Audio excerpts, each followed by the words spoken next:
As we defined that hepatitis is inflammation of the liver, hepatitis B is inflammation of the liver that is caused by hepatitis B virus.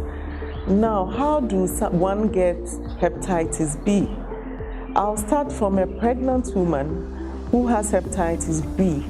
Through pregnancy, through delivery, can pass on the virus to the child. And this is what we call vertical transmission or mother-to-child transmission. Now, we also have what we define as horizontal transmission, where household contacts or playing, let's take for instance, children are in school. One has an ulcer or oozing sore, another person has an oozing sore. As they play and rub themselves, some of the fluid that is oozing from the sore may have the virus, and that can be transferred directly through the sore of the other person. Now, household contact, sharing of personal items that can be contaminated with blood or blood products. Typical example, using of same razor blade. If one has hepatitis B, uses a razor blade and then gives to the next person, that there is a risk of having transferred the virus to the second person. Or even sometimes, toothbrush. When you paste, you notice that occasionally you may bleed, and the blood is able to survive on the brush for a week or two. So if another person uses that same brush, and then that person bleeds, it can cause little or minor bleeds. There's transfer of the virus into the child. That's an example of horizontal transmission. Now, tattoos, piercings, and sometimes when we go to the barbering shops, if all these are not well sterilized, manicure sets can all be a source of transmission to an individual. And all these are classified as horizontal transmission. Blood transfusion is another way of transmitting the infection. If blood is not well screened and there's a virus in the blood and is transferred or transfused, then the person receiving the blood can be exposed to the virus. But I must say that most bloods are really screened for the viruses before being used in the transfer on the transfusion. Now, another way, which is not common, is sexual transmission. Most people think sexual transmission is a major cause of hepatitis B in our environment. No. In areas such as Ghana, where hepatitis B is so common, most people get exposed before they even get to their sexual age, and sexual transmission is quite low. Whereas in the Western world, where hepatitis B is quite rare, sexual transmission is a real cause for them. Now, IV drug use, intravenous drug use, what do I mean by that? People who inject drugs, heroin, cocaine, when they share the needles, I jab myself, I pass on the needle to the next person because there may be blood on the needle and the virus may be in that blood. If you jab yourself with that same needle, you are transferring the infection to yourself. So these are by and large the common ways of acquiring hepatitis B.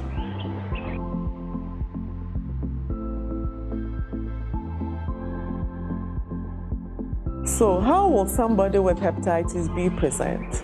It depends on the age of acquisition and also how strong your defense system is. For children or babies who are less than 5 years or 2 years, these children's immune system are not developed at all. And when they acquire the infection through mother-to-child transmission, the viruses are able to establish itself in the body before the defense system develops. So in that case, it leads to what we call chronicity. It will be with them for the rest of their lives. The interesting part is that these children do not show any symptom at all, because almost all the symptoms that show are due to the fight between the defense system and the virus. And since in children, the defense system is not developed, there is no fight, and therefore they don't have any symptoms at all. On the other hand, with the adults, the defense systems are developed. So when somebody gets exposed to the virus the first time, the body tries to get rid of it by fighting the virus. So there's usually a fight between the defense system and the virus. And I always say that when two elephants fight, it's the grass that suffers. And these two elephants are the defense system and the virus. As they fight, the liver suffers. And the suffering of the liver is what results in hepatitis. Now, when they develop acute hepatitis, that's when they have the nausea, they feel very weak, they may be vomiting, they may have abdominal pain, and then they develop jaundice. Sometimes they may have fever. That usually will occur before the appearance of the jaundice. However, some people, when they acquire the virus, may not show any symptom at all.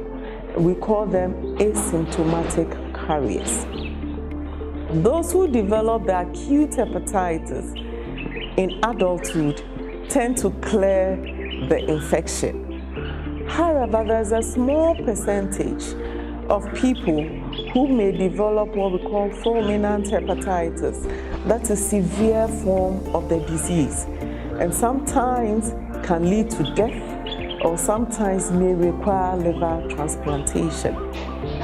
Now, the majority of them who become chronic carriers carry the virus for the rest of their time, and then they can pass on the infection, or they may develop complications. In terms of investigations, there are a barrage of lab tests that we do when it comes to hepatitis B. One, the first thing to do is what we call the hepatitis B surface antigen test. This tells one that the person has been exposed to the virus. The next is what we call the profile, and that involves what we call the E antigen. If your hepatitis B E antigen is positive, then it means that the viruses are very happy in you, they are multiplying, and you have high amounts of the virus in your blood. Others who have their E antigen being negative, meaning that their defense system has mounted a response to prevent the virus from multiplying. And then you also see what they write as HBC antibody, the core antibody. That tells us that the infection has gone on for at least 6 months, meaning that it is chronic infection. We also want to see the amount of virus in the blood. The reason why we do this is that some people's defense system continue to fight the virus. So although they may be positive, the amount of virus in their blood may be so low that we don't even need to treat such patients. However, for those who have very high amount of virus in their blood, one, they stand a higher risk of passing it on to others, and two, higher risk of liver damage. We also want to see how the liver functions, so we'll do the liver function test. And we are usually looking at one of the parameters called alanine transaminase, or ALT levels.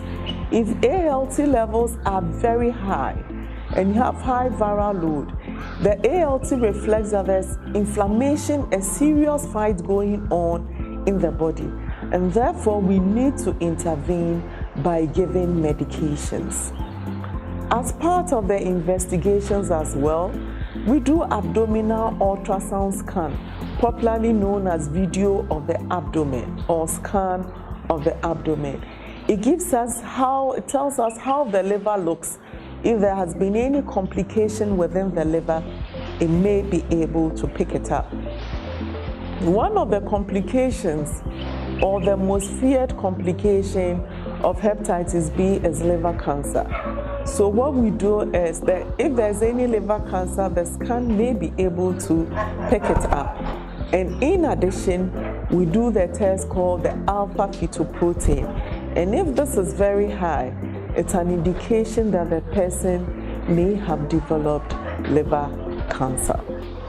Occasionally, now elsewhere, there's a very important test they call the fibroscan, and is able to pick up if there's any inflammation or scarring of the liver tissue. And it's a very good test that is done. And if you do the fibroscan and the score is high, that means the person will require treatment. Otherwise, the other alternative to the fibroscan is doing a liver biopsy, taking a piece of the liver, looking at the cells that are in the liver to see if there's any sign of scarring in the liver, and that also may be an indication for treatment. So for those who require treatment, not everybody with chronic hepatitis B require treatment. Those who require treatment are those who have abnormal liver tests. That is the alanine transaminase levels I talked about. Those who have very high viral loads, or when you do the scan and they have cirrhosis or severe liver fibrosis, these are the people that we treat. And we put them on different medications. And the recommended one that we have available in our country is tenofovir. The other thing we should note is that majority of our people here in Ghana have hepatitis B, but the amount of virus in the blood is so low, liver tests usually normal, and when you do the other investigations, there are no signs of inflammation. And such patients, we monitor them every 6 months, looking at the amount of virus in their blood. We do the scan, we also do the alpha fetoprotein. We don't put them on medication because whatever the medicines are going to do, their natural defense system is doing that for them.